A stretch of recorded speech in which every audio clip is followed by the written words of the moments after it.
Nous sommes ici à Haute-Rive. Nous avons reçu le mandat de crépir une maison en paille. Pour ce faire, nous utilisons une technique avec une cuniteuse. Technique qui s'emploie habituellement dans les tunnels. Là, il y a 200 mètres carrés. Il faut savoir que pour le premier vêtement de protection de la paille, nous avons mis 14 000 litres de mortier. 14 000 litres, ce qui fait une épaisseur moyenne de 7 cm. En train de changer la cuniteuse avec le mélange. C'est un mélange de ballast, de terre et de chaufflate. Un petit peu de flotte pour prémouiller. Échappe la cuniteuse, puis on voit qui antioche au giclée.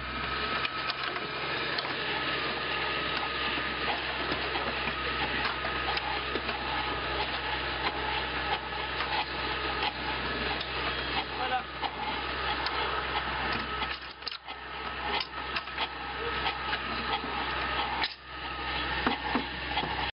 On utilise une projection par voie sèche. Ça a les avantages que déjà pour le transport des matériaux se fait dans un tuyau, il n'y a pas besoin de transporter. Ensuite, c'est un gros rendement et la qualité est vraiment exceptionnelle parce que l'eau est ajoutée à la fin quand le mélange arrive au bout du tuyau, juste avant d'être lancé contre le mur. Donc en fait on a un mélange très sec et qui est comprimé assez fort avec la lance. C'est mouillé seulement au bout de lance. Donc ici au bout de la lance c'est mouillé là. Pour avoir un minimum d'eau dans l'enduit qui sèche vite, qui ait le moins de retrait possible, donc pas de fente. Puis après c'est le mélange qui fait le reste.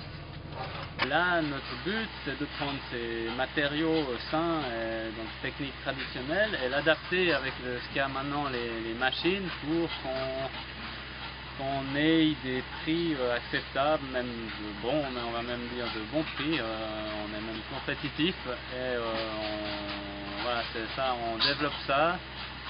Plus sur la manière d'appliquer que sur les mélanges. Les mélanges, bien sûr, c'est traditionnel et il faut bien sûr se souvenir de ce qui se fait avant.